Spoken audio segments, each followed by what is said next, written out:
cooking there, but the fucking thing broke.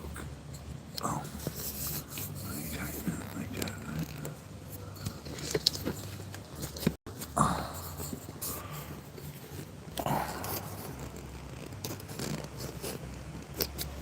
I guess that's it.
Yeah.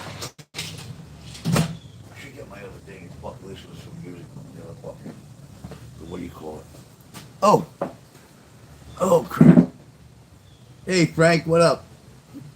Hey Mike, what's going on, guys? A little early. Yesterday, you guys told me 1:30, 1:30, 1:30, so we could have a half hour of rapping and bullshitting and talking. Well, I went on at 1:30 yesterday. Nobody showed up. So I said, let me try today 1:30, and I'll read it too, and that's what we went with. So, fuck you, fuckface. How's everybody doing, guys? Oh. Oh. Yeah, I just felt like getting on. I don't know why. I'm bored, man. I got nothing to do till my grandson gets home. So, figured I'd come on for a little while and just hang out. Hey, Frank, I love that fucking thing, bro. I was dying. I was laughing hysterical. That was funny shit. That was good. I liked it a lot. It's a good promo. Nice. You go up to 20% now.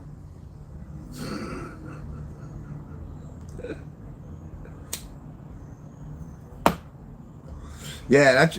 I figured you were gonna come out with something like that. That's sweet. I'm trying to. I'm not good with this shit, so I'm gonna ask my daughter later. I'm gonna try and download it to my phone or however you do it, and see if I can promote it on. I'm gonna put it on Instagram. I'm gonna put it on TikTok, and I'm gonna give you all the credit, bro. Maybe you can start making money. Maybe people will start asking you to do shit like that for them. You know what I mean? I don't know if you want to, but I would if I could. That's up to you. It's a good talent. I can't stand this electronical shit, most of it. I like the PlayStation, that's it. Nothing more, nothing less.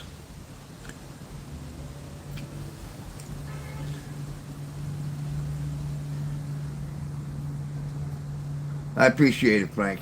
I don't mean for the book. I mean for the production. You know, for the advertising, because that's really what it is. It's fucking advertising. And you did really good, man. You did. You caught me laughing. You caught me fucking bugging out. You caught me in every manner, and you put it together beautifully. Seriously. I really mean that. If I thought it was shit, I'd tell you it's shit. You should know that already. But yeah, I thought you did a really good job. I hope everybody gets to see it. It will be on the other formats too. As soon as I figure out how to do it.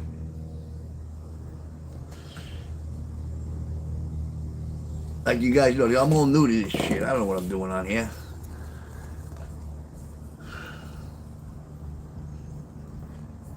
So we'll see. Yeah, no problem. Mucho appreciated. The appreciation's on this end, not your end. Believe me. You gotta remember, I've been holding on to this book for 12 years. I never said this before, I don't think, but I have sent it to publishers. I sent it to a few different places, but they all wanted all the ones in the United States all wanted money. They all told me the same thing. We won't even read it. So I sent it to England. I sent a copy to England, to this publishing company in England. And I told them, yeah, I will, Frank, definitely. They sent me a letter back that it's moving up the ladder. Long story short, it ended up making it to the CEO of the publishing company. And he called me on the phone.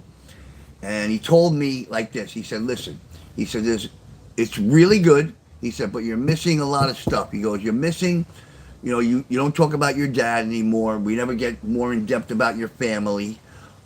He says, and you don't have the things that people need when they read, which is the trees were green. It was 37 degrees out there. And it was, I was wearing a blue sweater. He said that lets their imagination get, wider and they can use that. Hey, Red. So he told me do that and come back, and I never changed it because that's not what the book was supposed to be. It was supposed to be just right to the freaking action. This is what happened. Boom, boom, boom, boom, boom. Turn up the damn rage, Ron. Somebody's got to. Ron doesn't like to turn up the rage. You guys should know that already.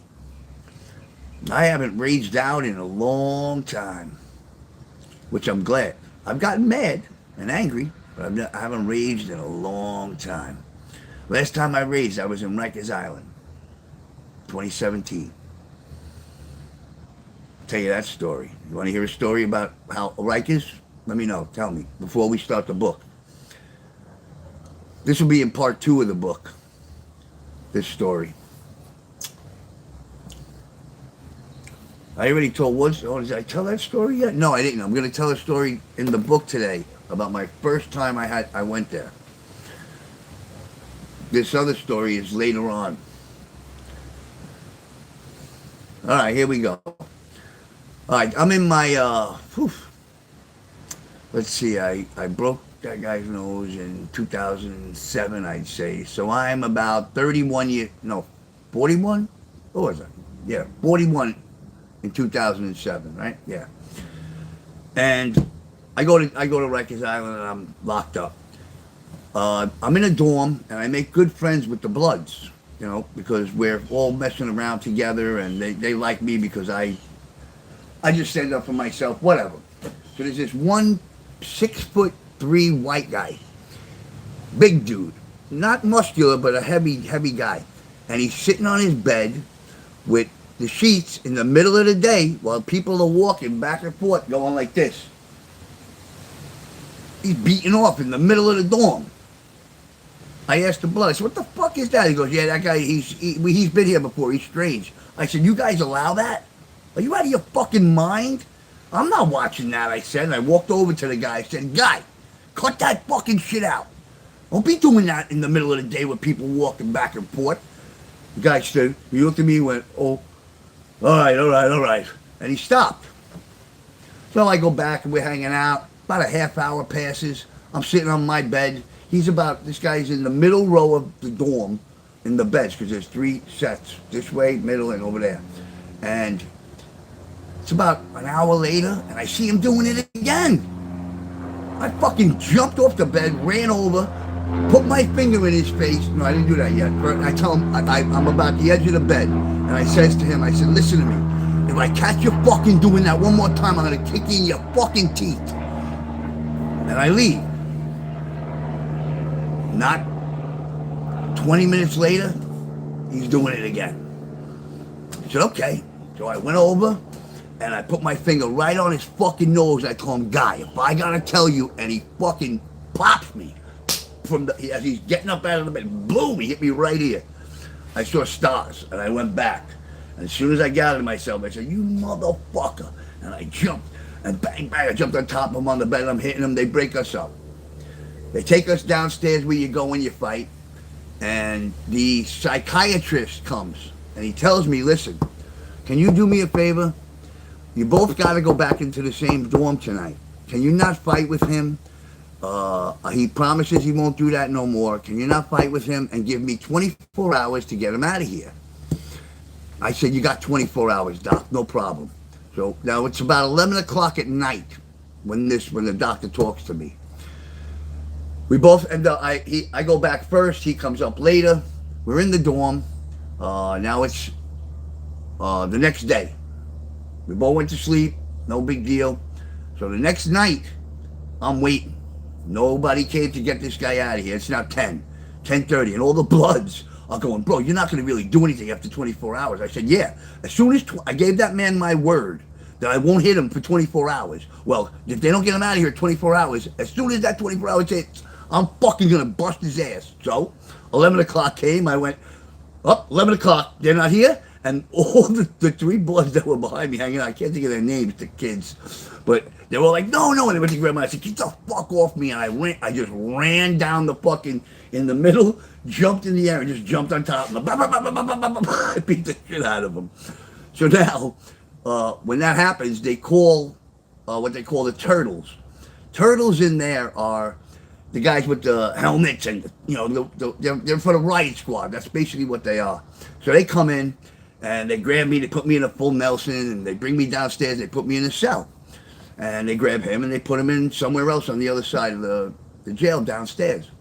All of a sudden, this little Spanish dude, must have been in his 30s, stocky, looked like he's been in Rikers for 10 years. He comes to me, he says, yo, somebody beat the shit out of that big white guy in the other thing. I looked at him and said, I know. He said, you know who did it? I said, yeah, me. And he started laughing. He goes, you little man, you beat the shit out of that big guy. And that's the second story there.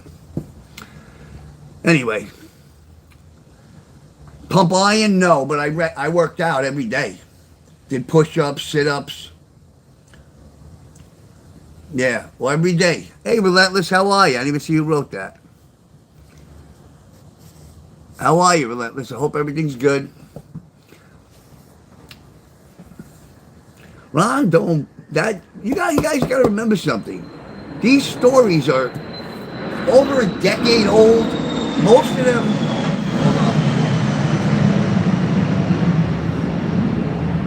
most of the stories, or all the stories I've told you from my book are all before 20 years old.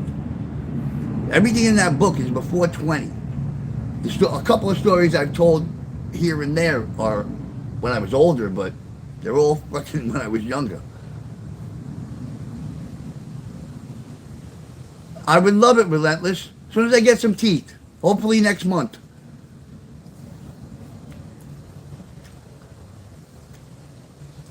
I'm one of the nicest guys in the world. Maybe hard to believe from the shit I've been telling you about me from my past, but I definitely am. I help anybody.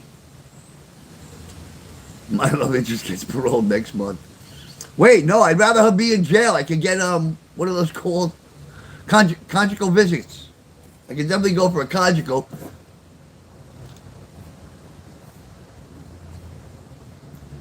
I'm not in Delray, but okay. I get around. Thank you, Relentless. I appreciate it. Yeah, I look better without the glasses. Hey, for Relentless or anybody else, I posted a video on my short of 5 years ago when I still had teeth at the top. Her name is Bubba. Red, that won't work out. I met a Bubba once. I can't tell you what happened though, because I might still get in trouble. They don't know. They acted like they didn't know who did it.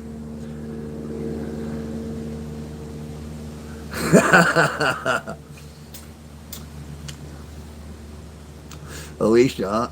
I haven't talked to her since 2001, something like that. We were in Florida, 99 to 2000.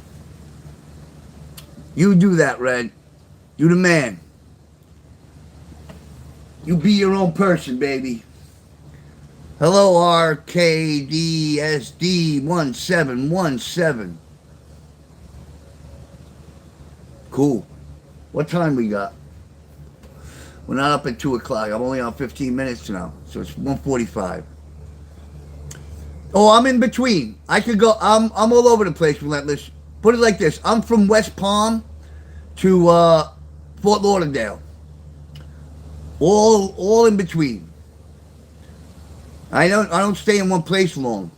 Usually, this is probably where I'll be for a little while, but not too long. I am, RK. I'm cool as a motherfucker.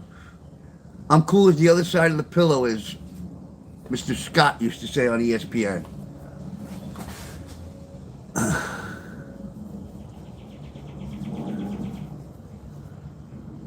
Oh, I didn't know, Frank. That's who I thought you were talking about. My bad. What are some dates I would enjoy? I'm not sure how to answer that. I enjoy good company. It don't matter what we do, as long as we're doing something. I'm an easy man. I like to laugh. I like to be sarcastic, have fun. If you're a drama person, not for me. Right, exactly. If you're a person who wants to worry about everybody else in the world and everything going on, and don't. Me, whoever I'm with, I want to laugh, enjoy life, and have fun. That's it. Have a good time. If you want to have fun, I'm the guy. I don't know who Andrea is. Who's Andrea, Relentless?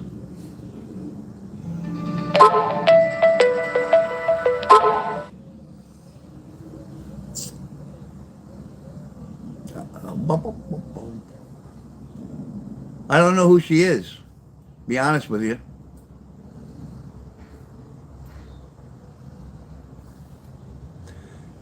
And I'm brutally honest, so they have to be brutally honest. If they're even the slightest bit of a bullshitter or a liar, I'm going to pin it out quick, and I'm going to be turned off. She's the fudge lady from Kilwins. I have never been there. Oh. Relentless. If that happened, you're trying to start shit. I'm kidding. I'm joking. I never met her. I don't know who she is. And one thing I definitely don't do, like people, you can send me there, but it's got to be when I have money, and that's like in the beginning of the month, the first week of the month. You tell me where it is when that comes. I'll let you know.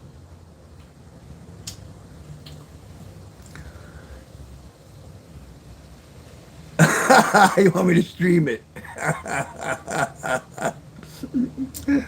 You guys are ruthless. Just so you know, if I did meet her, it wouldn't be like to jab at him. It would be genuinely because I would see if I like her. So, but you guys will end up doing the jabbing, not me. It would have nothing to do with that. I will pay you. Say when, Relentless. You got it.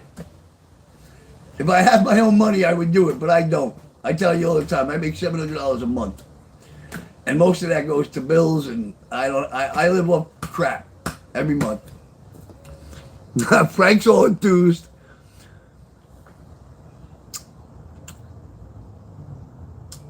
Love connection. How about we see if we even can tolerate each other for 10 minutes? He has no teeth either. We can go get fucking dentists together.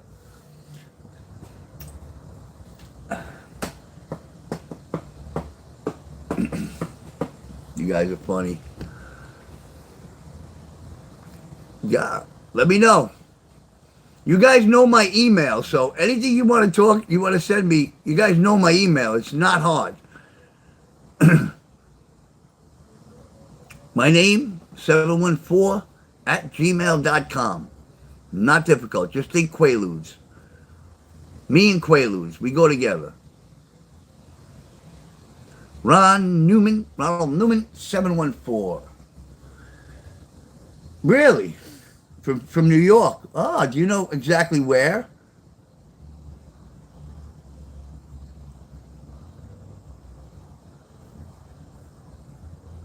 Beauty is in here. An Italian from New York. Well, we may know the same people. We may start running shit. I go back to talking to the people I used to know. Oh, Union, New Jersey. All right. Then how is she an Italian from New York? Oh, I love weed too. And I love to eat. I don't love to cook. I like to eat. Nah, I like to cook. I don't mind it. Oh, if I ever get my own place, one of you got to come by and try my sauce. My sauce is fucking amazing. North Jersey.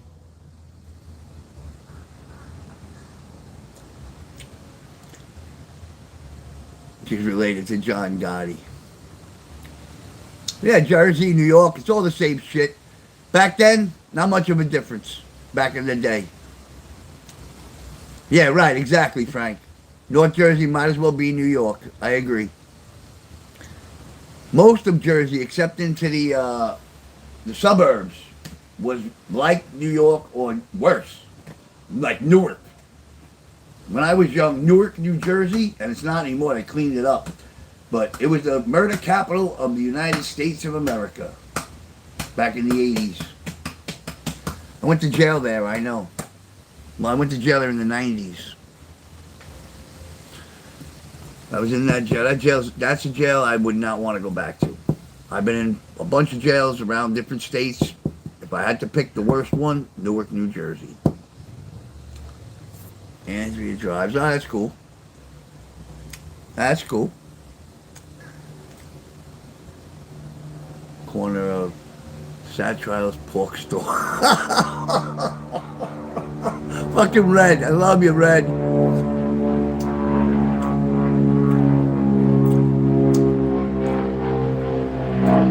Yeah, my biggest problem is I'm ashamed of the mouth. So when I talk to women, I usually do this, and getting old, I gotta start accepting the fact that shit ain't right.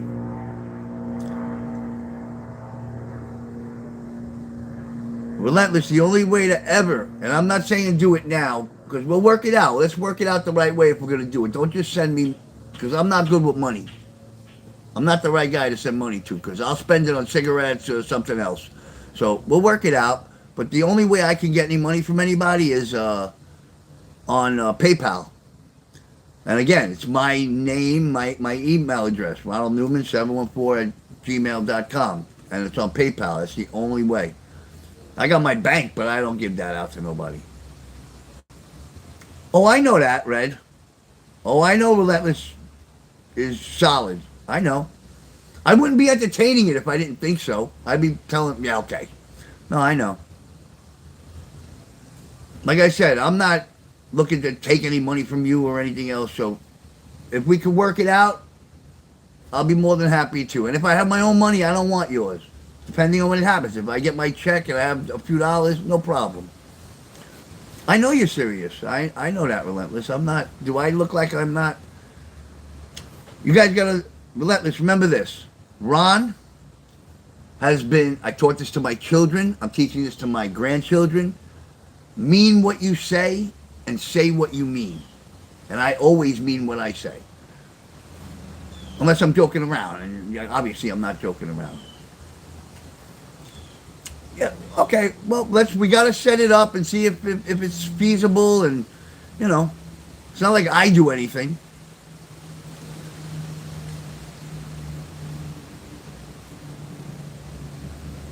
I don't know what that means. Oh, the raise meter. Settle down. You guys are sick. You guys are sick. You guys are out of your minds. All right. I'm going to go back to the book in about 5 minutes. I think it's almost 2 now. I got to look because I can't see the time. Oh, 2 minutes. All right. I got to do my prayer because it's 2 minutes to 2. So the prayer for the day. That comes before anything else. I forgot to do it, the last one, and I didn't post it. If you noticed, whatever we talked about yesterday, or the day before, whatever it was, yesterday I think, I got rid of that shit. I threw it out. Today, I know what today is, the 22nd. Tomorrow is big for me. April 22nd. Ba, ba, ba, ba. It's from Matthew 11:29. Take my yoke upon you and learn from me, for I am meek and humble of heart. Sounds like me. Prayer is, place upon me your yoke and carry it with me. Teach me your ways, O Lord, and remove all obstacles before me. Glory to Jesus. All right. Part 1 down. All right, let me see. Here's where I'm going today. Amen, Relentless. Okay. If you guys, when I post this, or I don't know if you saw it already, there's a picture of a bakery in front of the, for today's, live stream. Alright, that's where this story begins. Again, this one isn't written down, but after this, we'll get to the writing, because it leads right into it. What happened was this. I had no money one day, and I had run into the night before 2 friends of mine, really one friend, Peter. And Peter told me, because I was doing all my burglaries that I was doing were in Brooklyn. And I never got caught. Never once. I did maybe 100, something like that. Anyway, so Peter tells me, go to Staten Island because there's more money. All right, so I wake up the next day. First thing I do, I wake up, I smoke some angel dust, dip cigarette, because I always have it. And I start walking up the avenue on 86th Street. It's about 9 o'clock in the morning. And I'm walking, and I reach that bakery. And I'm across the street. And it's a single lane, 2-way street on 86th Street. It's in one of the pictures. Anyway, remember, I'm not reading that stuff while I'm telling the story. So, as I'm walking down the street, I notice in front of that bakery, there's a car running. It's okay. So I look, nobody's in it, nobody's around it. I dart across the street, I open the driver's side door, I jump in, and I take off. Throw it in drive, make a turn, I'm gone. I head right to the highway. I'm going to Staten Island. I get in the car, I go over the bridge, pay for the toll, because I had the money, I made sure I did, because I knew some way I was getting out there, whether somebody was driving or whatever. I get over the bridge, and I head to where they tell me, an area, I forgot the name of it, whatever. And I see a house, and I see some mail on the front, just sitting there. I said, oh, they must not be home. And it's only 9:30, quarter to 10 now, 10 o'clock. I say, they must have not been home yesterday if they ever got their mail. So I pull the car right up, and, the house isn't right on the corner. You got to walk up about 20 feet. So I walk up, and I start ringing the bell. And I'm ringing the bell. And I'm banging on the door. And I'm ringing the bell. And I'm ringing the bell. Nobody answers. Now, the door was... one of them, it had 2 panes of glass here, 12 inches, 2 panes of glass under it, 2 panes of glass under that, and 2 panes of glass under that.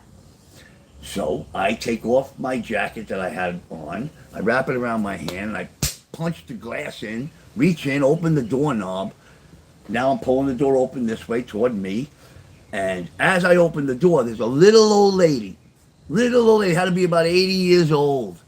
And I just stood there when I opened the door because I got it open like this and I'm looking at her and she's right in my face and she takes her finger and puts it right on my nose and says to me, "You should be ashamed of yourself." I looked at her and I said, I paused a minute and I looked at her and I went, "I am." And I turned around and went back to my car and I drove away. So that's my little old lady in the store. I tell this story because it leads into what happens next. So, okay, after that,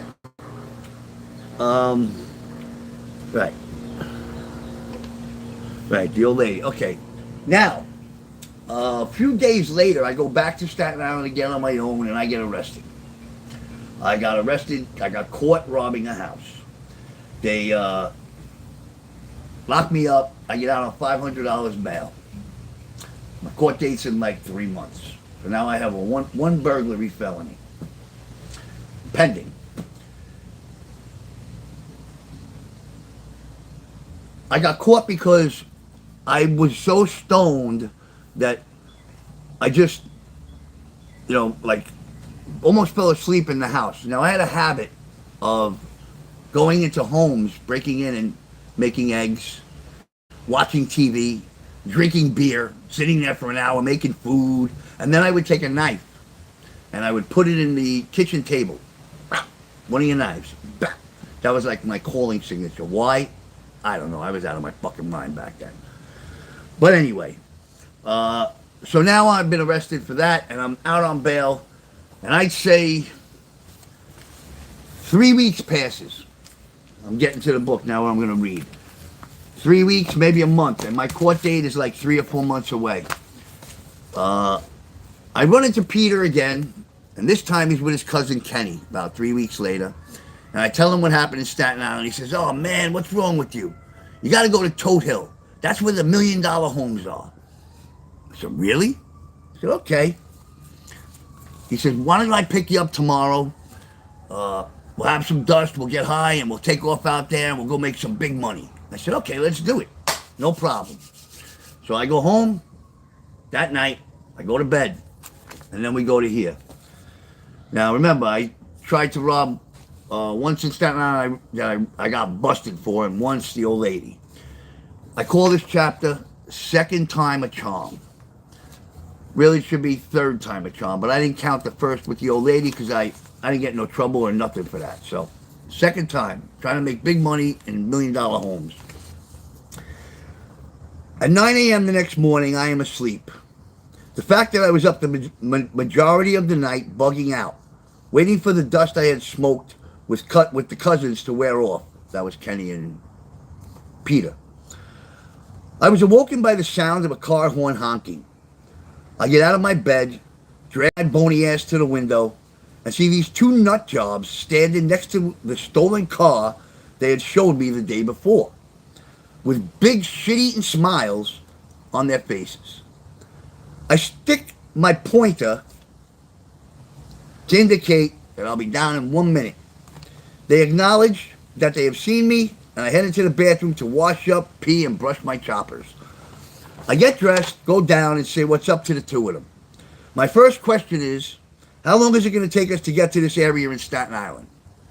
My next question, without waiting for an answer to my first question, is, do you have dust?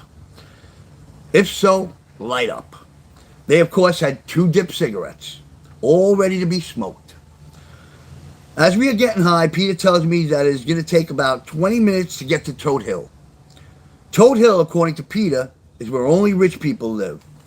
We shall soon find out. We finish smoking, and about a half hour later, we're driving around Staten Island looking for a house to rob. As mentioned before, the process of choosing a place is not that difficult. Look for mail in the mailbox that hasn't been taken in yet. That usually suggests that the people who live there are at work, and the later in the day that the mail is still in the box, the better chance no one is home. There is also always the possibility that people are asleep and just haven't gotten their mail yet. That's a chance you have to take sometimes. After driving around for a while, probably about an hour and a half, I see a house that I think no one is home. There is mail and no cars in the driveway. I tell Kenny, who is driving, to pull over and park right out front of the house. I tell them to sit in the car while I go ring the bell and see if anybody's home. If no one answers, I'm going to break one of the little pane glasses that are out on the front door, reach in and unlock it. It was the same kind of setup as the old lady had, the door. Once I have the door open, they ought to come in right behind me.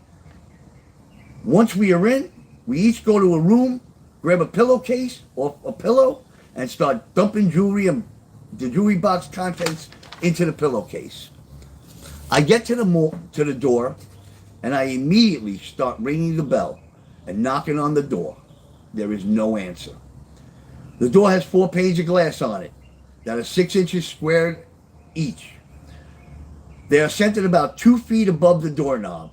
With no one answering, I take my trusty screwdriver out of my back pocket and I break the pane of glass on the lower right side. It is the one that is closest to the doorknob and the lock. It takes me all of 20 seconds to break the glass and open the door. I wait for them to come in. They get out of the car, and 10 seconds later, the 3 of us are in the house. Between the angel dust and my adrenaline, I'm so stoned and excited. The first thing we see is the living room. It was large. I look around and see that there are 3 rooms adjacent to the living room. I tell them, pick one. Let's pick one each and go to work. I go into what I believe is the master bedroom because I ain't stupid. I don't trust them. Now I don't trust, I said that out of the top of the head. The next line is, now I don't trust these 2 guys, so I decide that the first pieces of jewelry I find are going in my pocket, not the pillowcase. There are 2 dressers in the room that I am in, and there is 1 jewelry box on the taller dresser, which I assume is the man's, and 2 jewelry boxes on the shorter and longer dresser, which I assume is the lady of the house's. I open a drawer on the jewelry box on the man's dresser. I take a gold Christ head and a herringbone chain. I put them in my front right pocket, then proceed to dump the rest of the contents into the pillowcase that I had taken off the bed when I first got into the room. Then I go to the second jewelry box on the woman's dresser and dump all the contents into the pillowcase. As I'm dumping, I can see some very large diamonds going right into the pillowcase, and several nice gold rings and gold chains. I guess those 2 banana heads were right. This is going to be a nice score. After rummaging through a few drawers to see if I see anything else of value, I head out the room. When I return to the living room, there is a man with a gun in his hand, which is now pointed at me, and he yells, "Freeze!" I drop the pillowcase, and I'm standing there frozen with my hands in the air. Peter and Kenny must have heard the man yell because they come out of the rooms that they're in, pillowcases in hand. The man turns the gun towards them and yells, "Freeze!" Just as the man said freeze, Peter runs back towards the room, jumps through the window that was closest to him. Seeing this, and without hesitation, Kenny jumps out right after Peter. Oh, in case I didn't mention it, the window and screen were closed when Peter jumped through them. And as you figure out by now, they were broken when Kenny did his best impersonation of Superman out the window. In a span of about 2 full seconds, I was about to make the biggest and most daring decision that I ever made in my life, up to this point. After I hit the floor, because he told me, "Please get on the floor," I heard the man say, "At least I got one of you." Well, something in me clicked, and I basically repeated in my head what he had just said. And I jumped up thinking to myself, "Fuck that. No way you got one of us." First thing I do is go for the gun. We both have our hands. I grab for the gun like this, and he had his finger over the trigger, and I put my finger over his trigger and his over his other hand, and he had his hand over my hand. So we're like this. We both have our hands on the gun, and we're struggling with it in all directions. I mean, we were going everywhere like this. I tried to point. I'll finish. I managed to get the gun pointed at his stomach, and I try to pull my finger on the trigger and pull over his finger. He has a good grip on the gun, plus I'm stoned down on my face. He has a good grip on the gun, and I get my finger over his finger on the trigger. I guess due to being high on angel dust, or the fact that somehow he had his finger locked, I am unable to pull the trigger.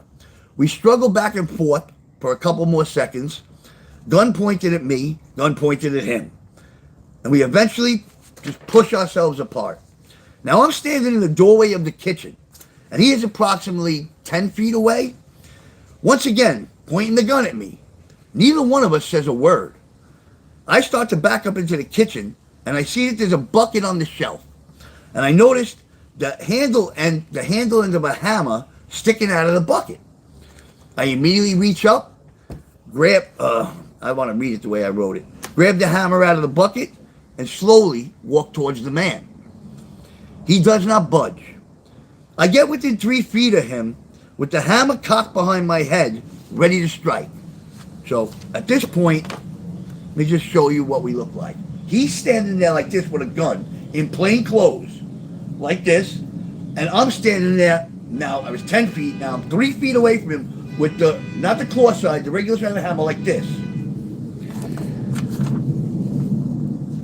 I have the nerve to tell this man with the gun, get the fuck out of my way or I'm gonna crack you. A split second, well, I'm gonna crack you. No response.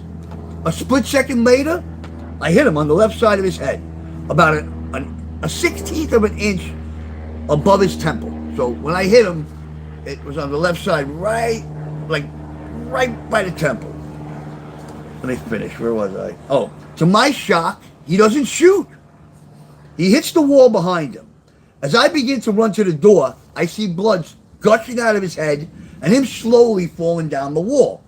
I run out the front door, and I get about a quarter of a block away. I don't need to read this, I can tell you this, but I'd rather read it.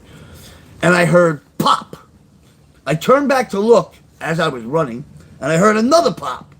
And I see the man leaning on the door frame of the front door, smoke billowing out of the gun, and then a third pop. By now, I'm about a full block away, but at this point, I feel something pulling my hamstring. So I grabbed the back of my leg, and I didn't hear it, and I kept running. I didn't hear another shot. So now I have to figure out, how do I get out of here and off this island as fast as possible, because I live in Brooklyn. So if they're going to try and find me, they're going to find me out here. I get about 8 blocks away, and I see a car service going by. I flag them down. I don't have any money in my pocket, but I do have the Christ head, and I got that herringbone chain. I convinced the car service guy to take me into Brooklyn, and I tell him as soon as we get to Bay Parkway and 86th Street, I will sell the gold and pay him. He agrees to take me. That's exactly what I did. Just like that, I'm back home and grateful not to be in jail. I'm not done with the chapter yet, but pretty damn good. Now, I think the only reason, at the time, I thought the only reason that guy, and I have to bring this up because this is part of my journey to Jesus. Why did the cop stop shooting at me? I mean, I hit him in the head with a hammer. Long story short, and this is I'll probably tell it later in the book, but that cop ended up with 16 stitches in his head, a wired jaw. I broke his jaw, and he almost died. They told me if I would have hit him this much lower in the temple, he would have been dead. He made it to the door. As I'm running, he threw shot 1, shot 2, shot 3, and I grabbed the back of my leg because I felt something pull. But, just so you know, I kept going for another 7 blocks, and the pain went away. He stopped shooting after I grabbed my leg. Now, well, it'll come up later what happens with that, but that's just another example of how the fuck did I get away with not getting shot, and why did he stop? You know, I've been saying all along, if you listen to my story, the shit I do, nothing ever happens to me. I couldn't believe it as a kid. I used to be like, what the fuck? Nothing. I don't get in trouble. Nobody ever retaliates. And in my neighborhood, retaliation was like one of the top things you did. Nobody ever retaliated. I retaliated, not other people. So, to this day, I can't figure it out. All right.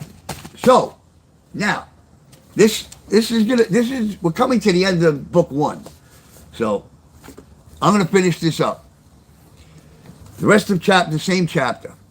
2 days later, I see Peter by Bay Parkway. We shake hands, and he tells me that Kenny got arrested.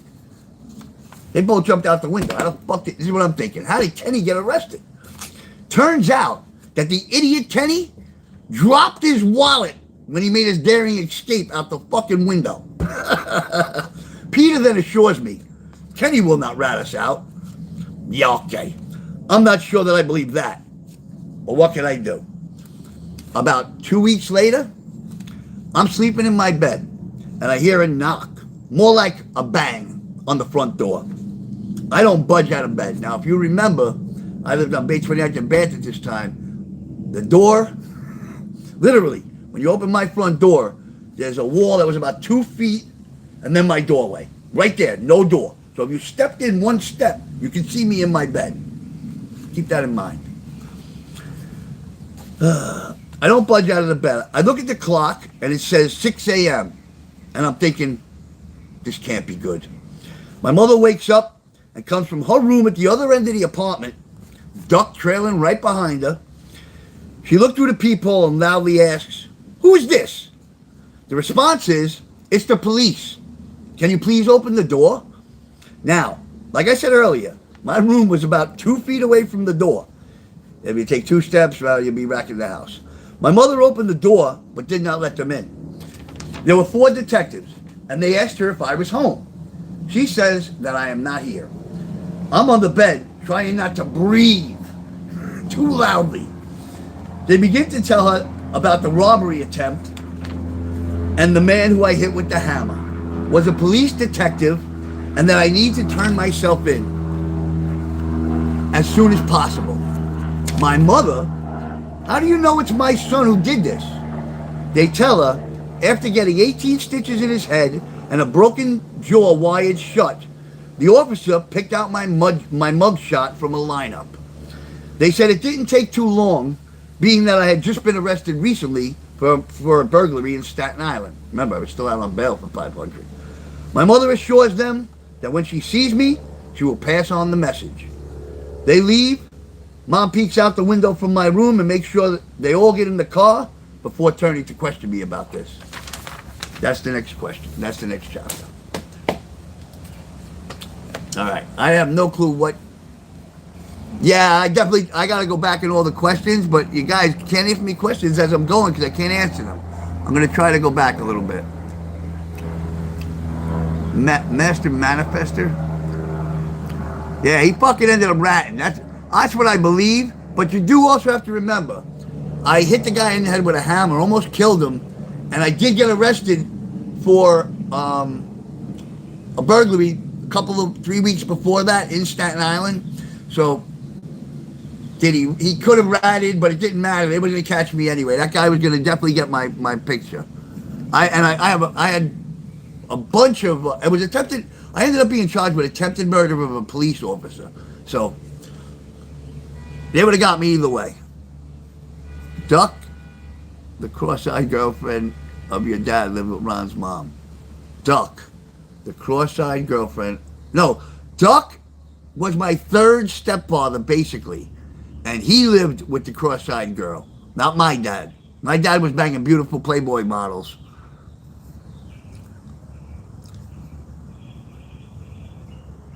Let's see. My favorite personal break. The Bot Brewery. We went 2 times that night. Got lost. Go back and read all of them. I'm not done yet, Frank. You want to know what happens to me? I stole like $200 worth of bottles from a bottle redemption place once when I was a kid. That's great. Wish I would have thought of that. When they first came out with the bottle bringbacks. See, I don't know, you guys, even know about this. I worked in what was called Seatown Supermarket. And I used to stay in the basement. They bring me all the bottles, and I shoot them into different boxes. All right, what do we got? Any questions? Stole trash, yeah. 5 cents deposit, yes. Anybody got any questions so far? I'm going on because I got 45 minutes. I really do want to wrap it up today so I can get to what I want to do next. It's not too much more. All right, I'm going on. Hey, Beth, how are you? Yeah, I only got a few more pages. I might not do the last thing, the program. All right, here we go. When I'm done, I'll bullshit for a few minutes. This is called What to Do Next. Well, at this point, there's no reason to lie to Mom. I tell her exactly what happened that day in Staten Island. She asks me, the reactions are great in my family. She asks me, what are you going to do about this? Very calmly. What are you going to do about this? You have to turn yourself in or they will keep coming here looking for you. My response is simple. I have no idea. Mom brings up, maybe I should go into the drug program, Dynamite Youth Center. I tell her to let me think about it. She doesn't like that answer and begins to get angry. That's the mom I love. Starts yelling at me. She's telling me that I don't realize how much trouble I'm in, that I'm going to end up in jail for a long time. She was right. I didn't really take it seriously. But just to shut her up, I tell her that I'll go talk to the people at the drug program tomorrow. End of conversation for now. I just didn't want to hear her anymore. That night, I go about things as usual. I meet up with my friends, smoke some dust, and tell them about the cops coming to my house. We all make a joke, saying shit like, fuck them, and good for that cop. Then we change the subject, and that was that. I do know that at 8 a.m. the next morning, Mom was waking me up, and true to my word, I got right out of bed as soon as I heard her voice say, time to get up. This goes back to, I'm stopping for a minute. If you remember, I don't know how many people watched it, but in my prologue, one of the things I said is that I've always been me. And if you come on my journey, you'll realize that I've always been me. I've never changed my values, the way I act, the things I do. And that's why I put it in the prologue, because now we're looking at, I'm the same way now that I was a while ago. I'm not stupid. I'm going to do what I got to do. So that's why I brought it up. Anyway, I told Mom I'll get up, so I got up. Say what you mean what you say. Don't get me wrong. I didn't want to open my eyes. Never mind jump out of bed and go to this dumbass program. But as sure as grass is green, I got my ass up and made sure, with a little encouragement from Mom, that I was 15 minutes early for my appointment. Deep down inside, from first mention of the program, I really never thought about it as a serious thing. Maybe I was cocky. Maybe I was still in the clouds from being so high, from the angel dust. Or maybe my brain was so tired from all the years of substance abuse. This still wasn't serious to me as it should have been. In my head, this was an easy way out. All right. This goes here, right?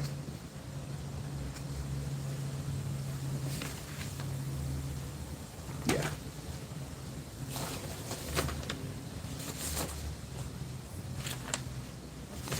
All right. Give me 2 minutes. I did it again. I don't know how I did it again. I just put everything in order before.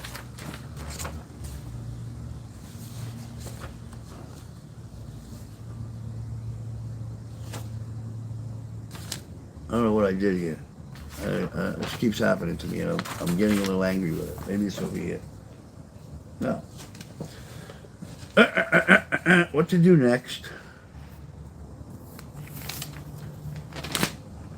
The decision.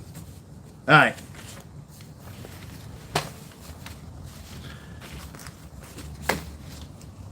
I don't know what I keep doing with papers. I keep losing them. So anyway, I'm going to go with it anyway. Okay. The more... oh, no, I'm right. Here it is. Okay. So this is what happens. I found it. Wait. No, I'm not saying that. Okay. Me and Mom went down to the program, and they told me what the program was about, how it works, and so on like that. It's 3 years I got to be in there. After 3 years, you do, let me explain it to you. You're in the city, you go to the program 9 to 5 for about 2 to 4 weeks. Then you go upstate in the suburbs, Fallsburg, New York, and you go there for 12 to 14 months, they told me. Then you come back down to Brooklyn and you go 9 to 5 for 6 months. Then you go 2 nights a week for 6 months. Then you graduate. All the time they're telling me, this guy Gabe Marin, the intake coordinator, is telling me all this. I'm thinking to myself, there's no fucking way I'm doing 3 years in a drug program. No fucking way. So, me and Mom leave the drug program and we're on our way home. This was, I believe, March 2nd. No, I'm not sure of the date. But here's what happened.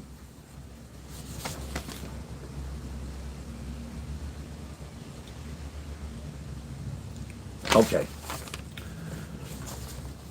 Mom and I hardly spoke on the drive home from the program. That night was a different story. Duck had finished taking action for the night, and the three of us sat down at the kitchen table to discuss the situation at hand. It was about 8 p.m. This is called a decision. The first one to speak was me. I started with the fact that the program was about 3 years, and that I felt it was just too long. Before Mom could say a word, or I could utter another sentence, Duck, with conviction, brings up the fact that I'm probably looking at 7 to 15 years in jail if I do not go in the program. He also says that he thinks me going in the program is the only way I could avoid jail.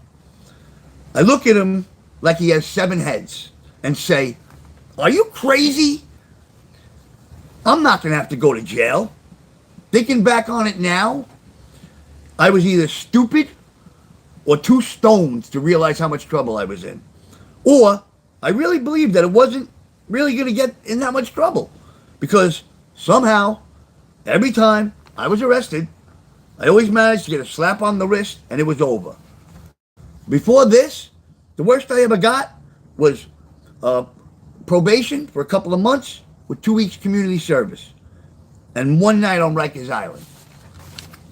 Well, Duck looked me straight in the eyes and he asked me, "You aren't that fucking stupid, are you?" I don't think he wanted me to answer. He already knew the answer was yes.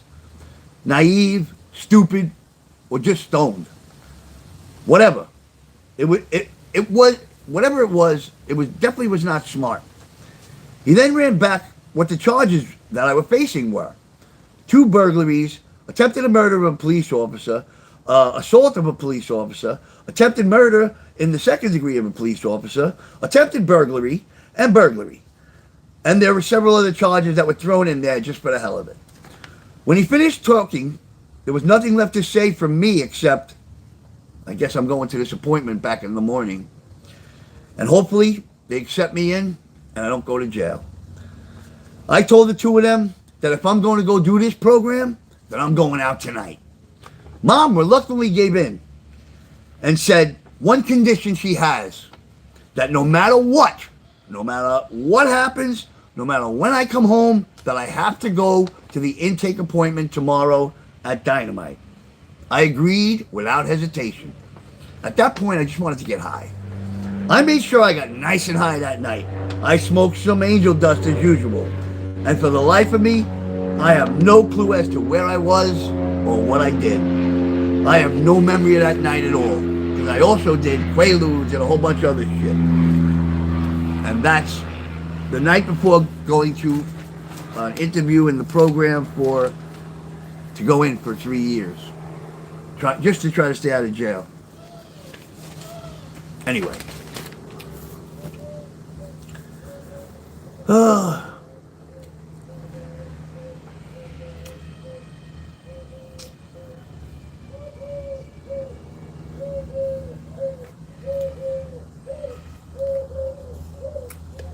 Boom.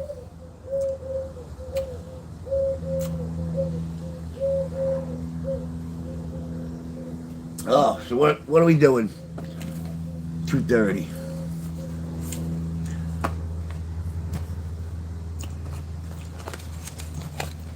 That's a perfect match. There's a lot more to that, but like I said, you guys are more worried about my love life. I'm more worried about my book. I want it to be a bestseller. Gotta fix it up, but yeah, for sure. Miniseries, baby. Uh oh. Running low.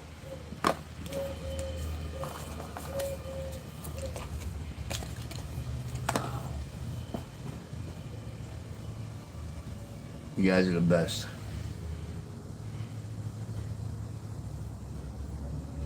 The Passion, baby. The Passion of the Christ. If you've never seen it, watch it.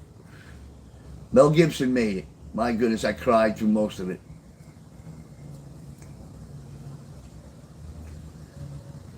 I appreciate it. Yes, the teeth come first, who? Hopefully that's the first thing. There you go, Alta. I don't want anybody sloppy seconds. But I doubt they're sloppy. My opinion. What's your opinion? We like to know. Yeah, relentless. And you know what? I saw it. I was living with, what's her name? So it had to be about 2004.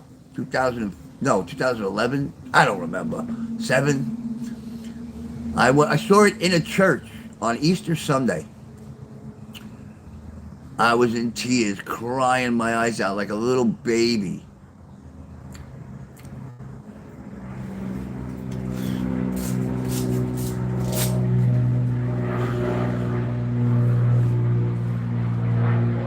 We got a whole crew.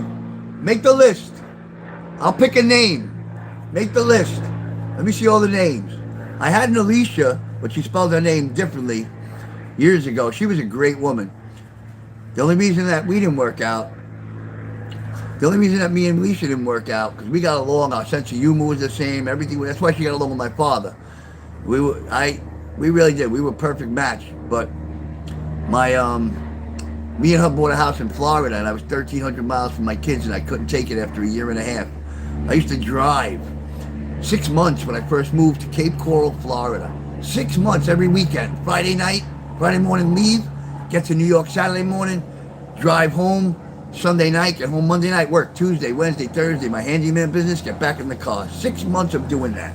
Every weekend to see my kids. Then I flew for 4 months, 3 months, couldn't do it no more. So finally I went out, I didn't come home for 3 days, and I made her throw me out.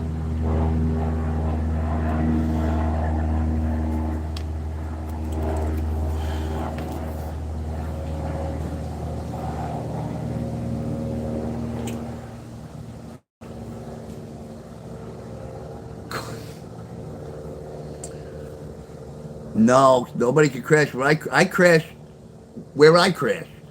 Hopefully by, I believe, that extra money to May, they're sending my paperwork out now.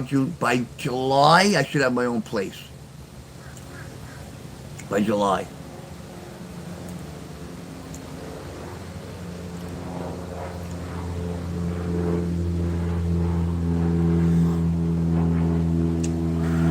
Hopefully by July.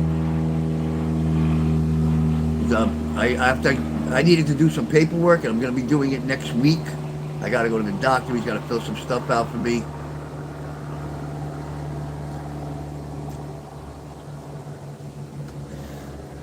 Real chocolate fudge? Who cares? Or are you just fucking around again? I got to know.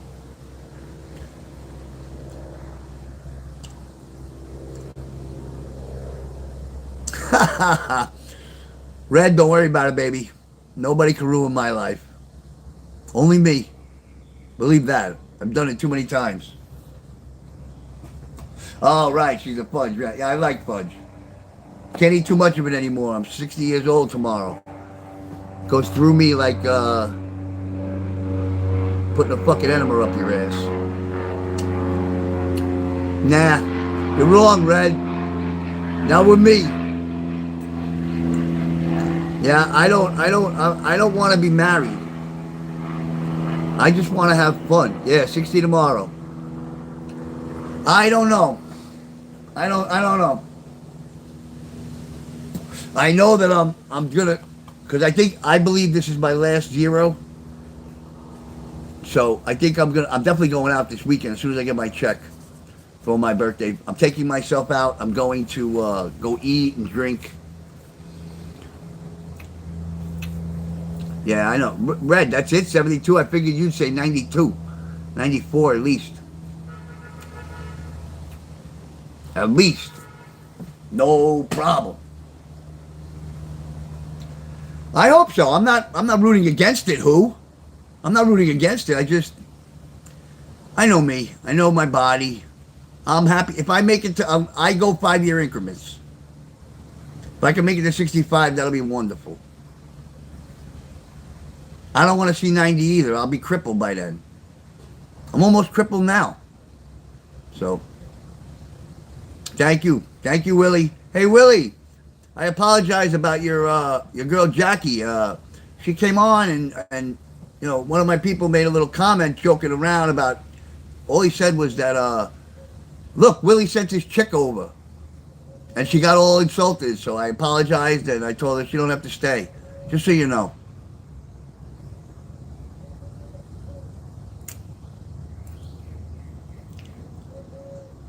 Nah, I don't want to be in no wheelchair, bro. They told me 21 years ago, they told me in 18 years, 3 fucking, like supposedly the best specialists in New York, because I had money, that I'm going to be in a wheelchair one day. Within 18 years. It's 21 years later. I ain't going in no wheelchair. Fuck that. Fuck that, fuckface. Yeah, no, I figured I'd tell you just in case. It was nothing bad. I'd rather somebody who doesn't want to be here not stay. You know, if you're not going to enjoy the, you know, the comedy or the people joking around, then, you know, I felt bad, but it's all good. If she wants to come back, it's fine. Just, she's got to, I told her, you know, if you're that sensitive, this ain't the place for you.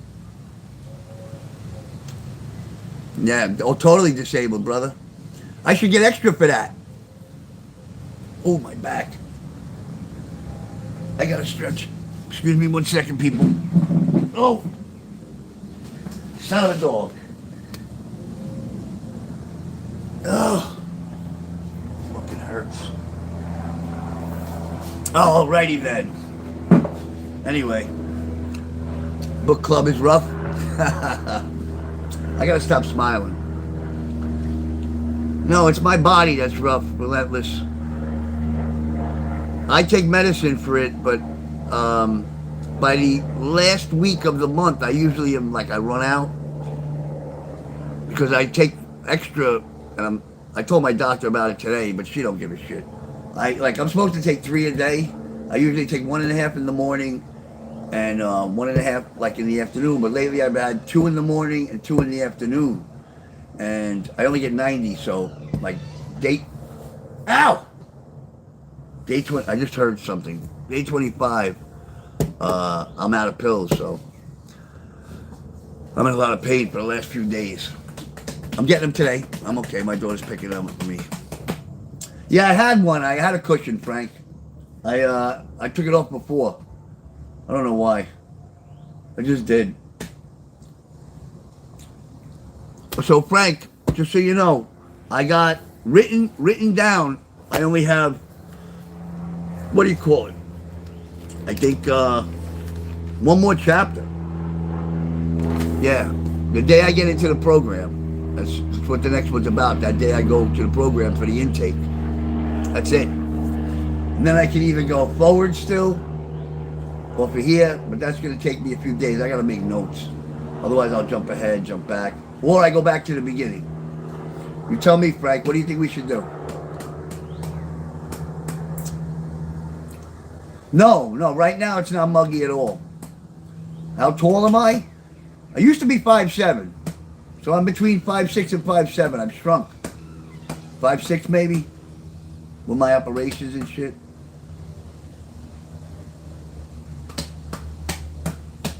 5'6", I believe.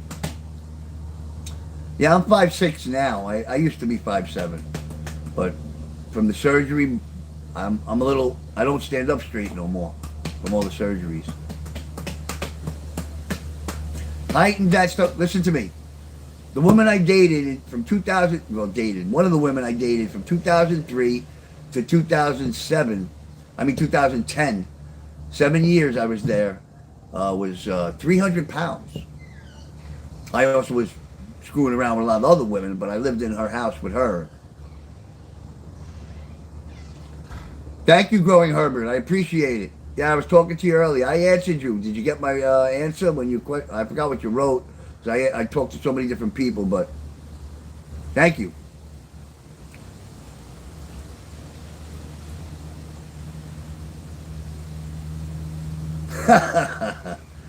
Well, listen, I'm 60. You know, we were friends. We're still we're not friends, but you know, we're not enemies. I tell everyone when I first meet them, as long as you do me right and you're good to me, I'm good to you. And if when the day comes we got to part, we got to part. I'm like that with everyone. Thank you. You saw it. All right, cool. I tried. I'm trying. If you guys get a chance, I'm going to tell you again. I posted a short today. It was from 5 years ago. Something happened to me on a Greyhound bus. But I got teeth on the top. So if you want to see me with some teeth, take a look. No, Red, just you fuckface. I hate you. You bastard. You killed Kenny. I'm down to one cigarette. Not good. I don't hate nobody, man. It's no good to hate. I used to hate. You know how much it drains you? No, those were my teeth. In that video, those were mine. 5 years ago, and that video was about, I'd say, 3 weeks when I pulled out the 2 bottom teeth. Because they got loose and I just ripped them out with pliers. And then I was going on a trip. I think I was headed to St. Louis from New York on that Greyhound. Or from Florida, Texas to St. Louis, right. That's where I was going.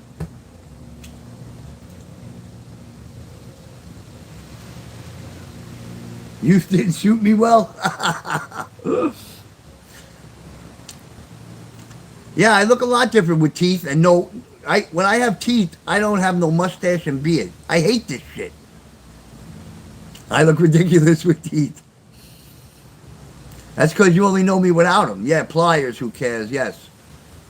I ripped out my braces when I was 14 with pliers. And I had the cement ones. Are you by the seaside? No, not really. Do better. Sure, you got it, buddy. I have no idea, Walter. Everything's over your head anyway. Don't worry about it. If you missed the boat, get on the bus. It's not that bad.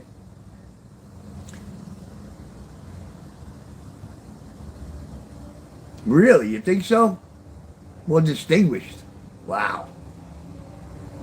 I think it makes me look like a fucking junkie. Yes, I have, Herbert. Thank you. I appreciate that. Yeah. Unfortunately, it took me till 50 years old to really enjoy it. I'm kidding, Walter. Don't take me serious when we're just bullshitting. Like I said, I like to be sarcastic and laugh. The only... I would take it because I'm in bad shape, but the only way to give me anything, and you don't have to, I'm not asking you for anything, would be my name, Ronald Newman, 714@gmail, and that's for PayPal. But other than that, like I said, my goal is going to be one day, if I get enough people on here, maybe we can all get my book published.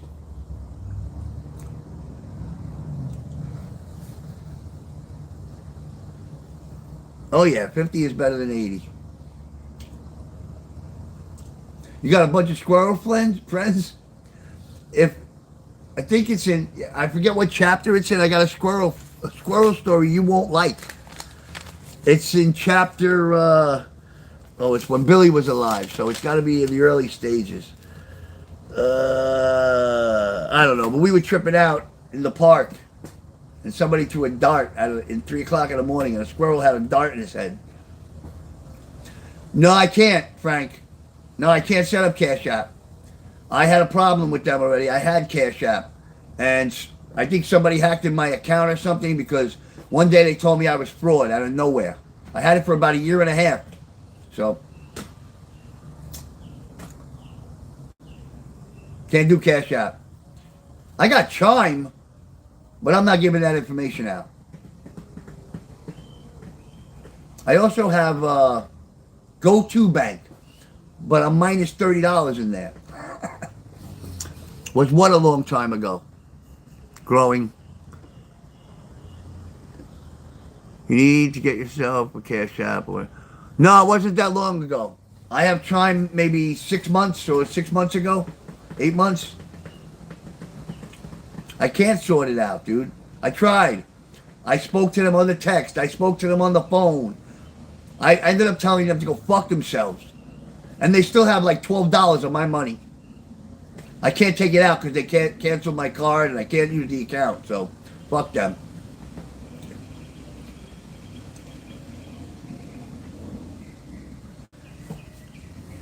To get one of what apps? I'm not worried about it, Herbert.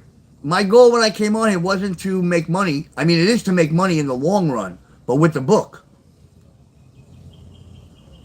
I need to get a second phone, then I can make another Cash App.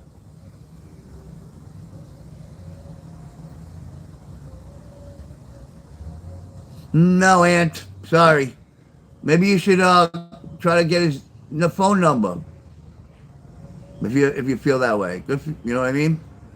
I don't know if he'll give it to you, but I don't roll from the rear. I bowl from the front of the alley. I have a GoFundMe already.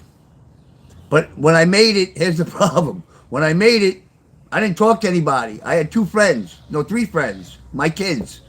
So there was nobody to push out the information.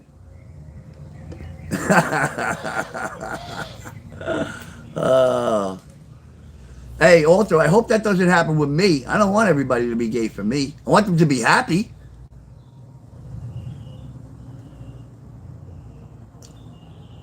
Huh, Frank? Give me your Cash App. Let me send it to you. You're my partner, right? And you send it to me. I gotta remember what the name I used on it was. I'll find out. Oh, all right, Arthur. Yeah. I know you and Red. I know where you guys are. It's all good. As long as you guys are happy. That's what I tell everybody. As long as you're happy. Does it make you happy? Then you do that. But I'll give you a piece of advice. If while you're doing that, you see red, not that red, stop.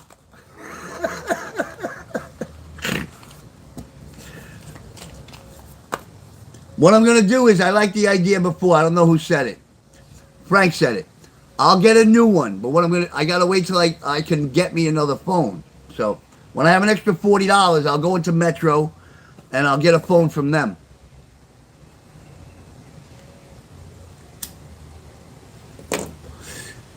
I think I could too, Herbert.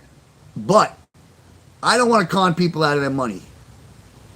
I'm not looking to con nobody. I'm not looking for, not that he was. I'm not saying that. But, you know, if I really need it, shit, I got no problem taking $15 from somebody if they say, Ron, you got no cigarettes, here's $15. I got no problem with that. Because if they say on here they need something, I'll send it to them if I got it. That's just the way I am.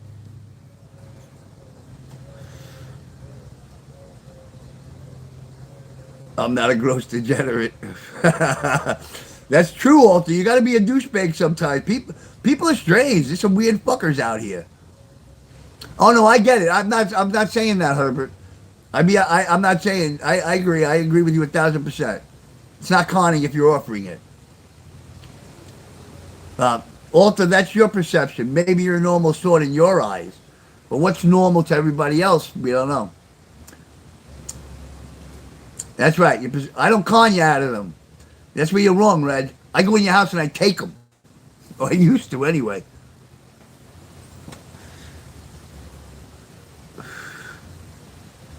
Facts growing. Facts. Gotta have facts. Tell them, Walter. This channel is about facts. We don't want to talk shit. I don't like people that talk shit. It's easy to talk shit. I like the people that can back it up. That's what makes me happy. With all your alts. No. No, don't do that. I want to really know who the hell is here. With a file in it? No, but I used to bake, what are those called? When I was with Annette for that 3-4 years we were together, she used to love it when I cooked, fucking cake, angel food cake. I'm only kidding. Yo, Red, you insult my burglary skills. I'll be fucking pissed, bro. Know what the hell's going on, brother. Fuckface. I hear you, Alter. It's all good. It's all good, baby. Sound good, crowing. Sound good. I've been here 2 o'clock every day. I wasn't supposed to come on tomorrow because I was supposed to have a colonoscopy. But that's not happening.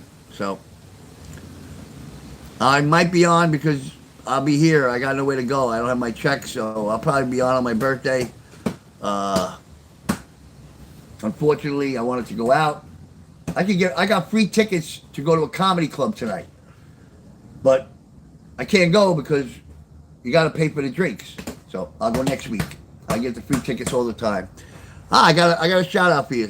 Anybody who wants to go to a comedy club, it's free tickets to get in, and you just got a 2-drink minimum when you're in there. It's in Dana Beach, Fort Lauderdale, really. It's Fort Lauderdale Comedy Club. Look it up. I'll tell you the next time I'm going to go. And if you really, really want to go, don't bullshit me. Don't make me fucking tell them to give me 5 free tickets and you ain't coming. Because then I'll block you from here. Don't make me look like an asshole. But if you really want to go, I'll get free tickets. And you can meet me at the fucking at the place. A screwdriver, Frank. That's all I needed.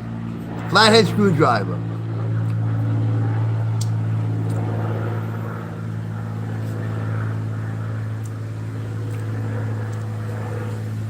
Trying to go back a little bit, guys. I'll catch up in a second. Frank, I answered you. Flathead screwdriver. You'll be there tonight? Really, Red? I don't have tickets for tonight. What did the doctor say? No big deal. I got to go see my regular doctor the 30th, next Thursday. She said, don't worry about it. It's nothing to worry about.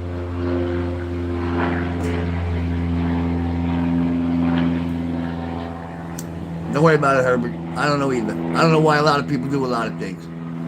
As long as we ain't fighting and arguing, I don't care.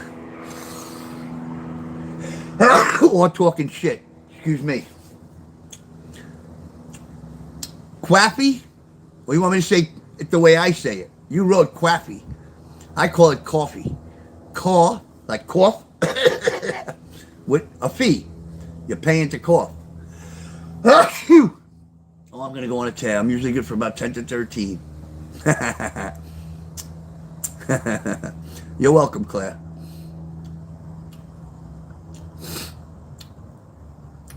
No hate. Not allowed here. I don't like hate. Sometimes I'll let you guys go at each other. You guys are a little bad, like little girls. Yes, flathead screwdriver. You know why? The reason I used a flathead screwdriver was because but a big one. One, because if I needed to break a window, if you punch it out or break it in the middle, it goes. What I used to do was I put it in the corner where they put the silicone, and I would just, let it shatter. Now, once it's shattered, I take the back of the screwdriver and I just tap it real gently, and all you hear is trickle, trickle, trickle, trickle, trickle. Nobody can hear it. So it was easier. Also, if the front door just had a bottom lock, no bolt, you just put it where the doorknob is, and you squeeze the door away from the, back then, not now. You squeeze the door away from the jamb, and it pops right open. So that's all I needed was a screwdriver. Sometimes not even a screwdriver. How you doing, Claire? From Scotland. I know. I think you told me that before. Well, I love your accent too. If I could hear it, believe me. Pro tips by Ron. No, don't do what I did. It's a different world now. You got to remember, when I was doing this, there were no cameras. There was no cameras. The only way you got caught is if somebody seen you doing it, or the people were home, which happened a couple of times with me. Yeah, I broke into some homes where people were still there. I've also left homes where, like I said earlier, I cooked meals and watched TV, and you came home and you're going, what the fuck happened here? One place, me and my friend Mitchell, around the block from where he used to live on Bay 37th, there was the fucking mailman kept throwing all the mail. These people must have been gone for the summer, and he kept throwing, 50 letters out there. You knew nobody was there. We cleaned out the whole house. We took the couches, the refrigerators, the fucking, everything in there. When they came home from their vacation, they came home to nothing. I'm not proud of it, but that's the shit we did. I was naughty, Claire, not no more. Naughty in a lot of ways. We went through the violent stage. After book two becomes within 2 years, 3 years, 5 years, something like that, of everything that we go into book 2 starts drugs and sex. Drugs, sex, and gambling, pretty much. So I'm not as violent, but I still get very violent, but not as much as I was.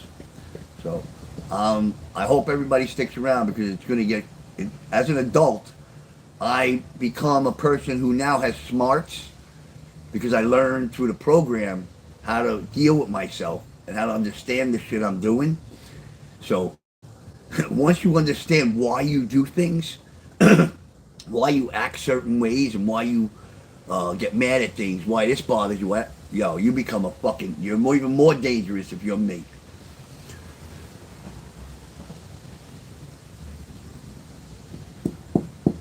Hey, Oliver, how are you? Oliver, the only one you got to worry, I don't hate you. We good. I'm glad. We could have a ball here. I'm not going to be sitting around every day. If we really start like having good fun, I missed you too, guy. If we really start having fun and I see people enjoying it and laughing and we ain't fighting and doing all that and talking about other people, bro, I'll start taking you guys with me wherever the fuck I go. I don't care. I said I wasn't a streamer, but my book, the more I'm on, the more we're going to get, more people I get to watch it. So that's how I see it right now. Frank's got me really juiced up after what he did with that post today. And if whoever's out there, if you didn't see it yet, watch Hot Dog Frank's post of me. It is hysterical. I was hysterical laughing. That's okay. I'm not worried about him, though. I'm worried about me. I thank you. I appreciate it. I appreciate it. I try. You know what? I've said it before and I'll say it again. I lived most of my life was miserable. Miserable. Most of it. It had its moments for a good 10 years, 15 years in between, but so might as well enjoy the rest of it and have fun with people. I love interacting with people, sharing God and try to give other people knowledge. I miss when I get you to touch blinds. Yeah, I never did. So, nobody gets hot. Well, nobody ever gets hot Fred's name right.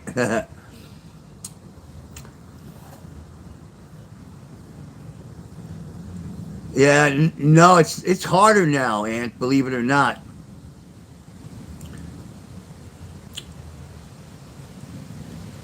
You know what I mean? It's harder now. There's too many security in the house, outside the house, the ring bell, the this, the that. Now it's much harder now. It was too easy when I was a kid. Too easy. I mean, I easily did over 100 houses in my neighborhood alone and never got caught. Never even suspected of it. I lived in a 5-family building, and I robbed the 4 families beside us. I didn't rob my own house. The other 4 families in the house, I robbed all of them, and I robbed 2 of the apartments twice because people moved out, people moved in, I robbed them again. People moved out, I robbed who moved in, and nobody, only one couple thought it was me. So, and I kept all their shit in my closet when they knocked on my door and said, "Did you hear anything?" Michael Martini.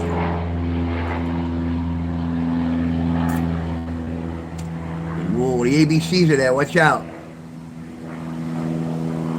Won't you be my neighbor?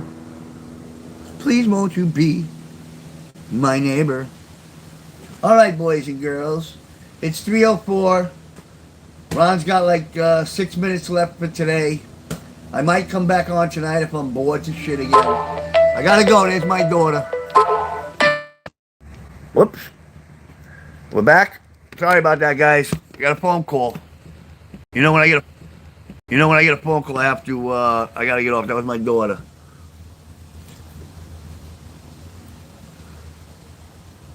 All right, now seriously, I gotta go. They're on their way home. They'll be here in a few minutes. Frank, tomorrow I'll see you guys at 2 o'clock. If I come back on tonight, it'll be probably around 9. So have a good night, guys. Talk to you later.